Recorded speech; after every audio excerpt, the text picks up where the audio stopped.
I am first generation immigrant, and the American dream, as has always been, or at least how I've always interpreted it, is the ability to come in, work hard, and accomplish things. Nowhere in that American dream does it say, oh, I'll just use this because I am, but oh, you're Asian, you get an extra. You get an extra little bump here just because, that's just not how that's one of the most infuriating things of identity politics is, in some ways, I hate throwing the term around, but in some ways, I think identity politics are as racist as anything, in recent American history, where the idea that, oh, someone is not white, so therefore, they deserve more. That's not it. That's not what America was built on or stands for. It's just mind-boggling that's a thing. But yeah, that came out Monday, and I was really impressed with it. And it's always a good sign when places like CNN are just freaking out over this. That's usually a pretty good sign that, hey, maybe this is a good thing.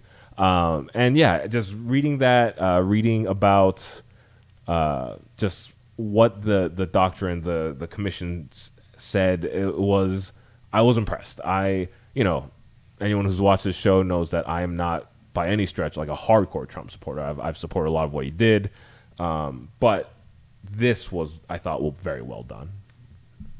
Yeah. Yeah. No, I agree with you. I agree with everything you said. I guess my one question would be, what happens now to the 1776, I guess, commission you said, or project? Yeah, commission. Yeah. So how will it affect going forward, right, for the next 4 years? Will that last, do you think?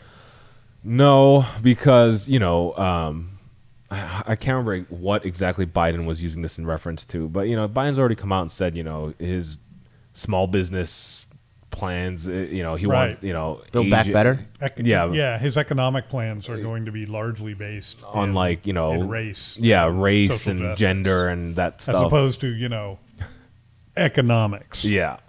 But yeah, I do, that is certainly a concern. And actually I'm glad you brought that up, Joe, because what I wanted to posit to you guys was, assuming Biden does kind of set all this back, because at the point we're at currently in American history, do you think we can move forward from that, or is this kind of just plunging into endless identity politics? I think we can move, hypothetically speaking anyway, I think we can move forward from it. And one of the reasons that I have hope for that is actually a story that I believe it was Michael Austin who wrote it. I'd have to go back and look to be sure. But it was about polling that was done of parents of school-age children and school board members. Mm-hmm. Was that Michael? That was Michael. Okay. Yeah. Who I trained. I recall training him personally myself, but anyway, it doesn't matter. But that polling indicated that parents and school board members, which I thought was very interesting, the school board members piece in particular, both groups favored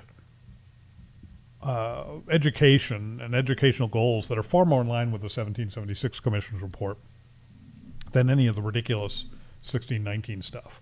The 1619 name comes from the idea that America was really founded in 1619, not 1776, because in 1619 the first slaves were brought to America, and that is really the defining moment in American history, the creation of America, which is utter garbage. Utter garbage. The fact that most parents and school board members haven't bought into that utter garbage, I found very hopeful. Yeah. The issue is, and partly because, this is partly my bias as a former educator, I believe so much of this begins with education. I think education is so foundational to cultural change. If parents and school board members will become active at the local level and fight this stuff, fight against this sort of revisionist garbage from 1619, promulgate traditional history education of this country so that people really can understand what America is, how it's different, American exceptionalism, all of those kinds of things as a cultural identity, if I can call it that, a national identity. If people will go out and promote the stuff that they say they believe, and if they'll do it at the local level, which is where they can actually make a difference, then I have a lot of hope that that the country can move forward from this asinine American, identity politics stuff, which really began. I agree with you, Brian. The end of the Bush administration and moving into Obama was really kind of where it got its wings. It really has its roots in political correctness, and some cultural, literary theories, literary criticism theories that originated in the 60s and 70s about power and those kinds of things. So it's been, sort of bubbling around for a few decades now. But I, based on the information from the polling that Michael wrote about, it's clear to me that it hasn't completely taken hold in the minds of parents and school board members. It may be much more strongly held beliefs in the minds of those students from those educational systems. But I don't think it's too late to turn that around. Joe, what do you think? Two quick that? points on that. Yeah. I think one, what you said about school boards just underscores the importance of how local elections and stuff like that is far more important. It affects you, I won't say far more important. It affects you on a individual level far more than a presidential election, a Senate election, even a gubernatorial election. School board elections affect your day-to-day life. City council elections, stuff like that. That is where this change gets made, at the local level, not at the federal zoning level. Boards. I'm Exactly. always talking about zoning we should boards. abolish most zoning boards. I hope that's not a ridiculous thing to say, but zoning is stupid and hurts businesses. And people, generally speaking. You're right. Yeah. But to the degree that you're going to have an election for a zoning board, Sure. You vote for the people who want to get rid of the zoning board. you can have influence over those people. Right. Much more than I can write 15 letters a day to Joe Biden. He doesn't care. Doesn't even read them. Zoning board members live where I live. They'll listen to me. They may not agree with me, but they'll listen.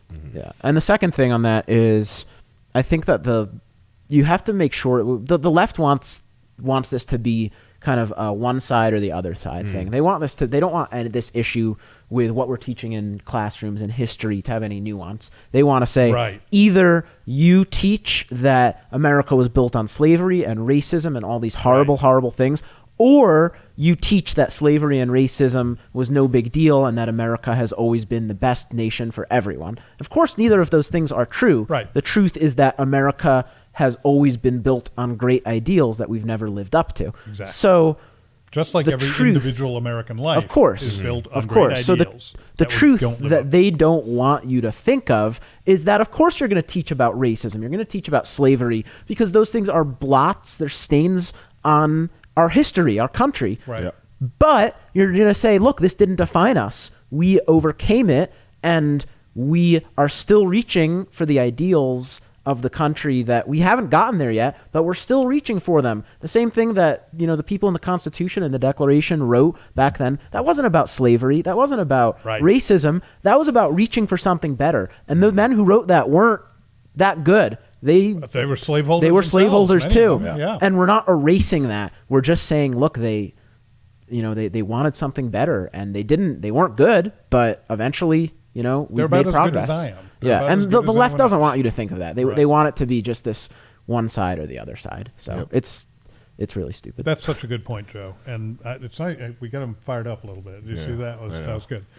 But that is such a good point. There are we like, and by we I mean people, Americans, everyone. Yeah, we like simple stories, black and white. Yeah, with the good guy and the bad guy, and the good guy is good in everything he does, and the bad guy is just heinous and evil in every way. And there's nobody like that. I mean, there are. A writer that I used to read a lot used to say his example of that was, Hitler liked dogs. And it's Hitler was about as evil as you get, but there was at least this one little thing, he actually liked dogs. He was nice to them. He, whatever. I'm not defending Hitler. I don't want to get email about this. The point is that nobody is one thing. Everybody has multiple facets to them.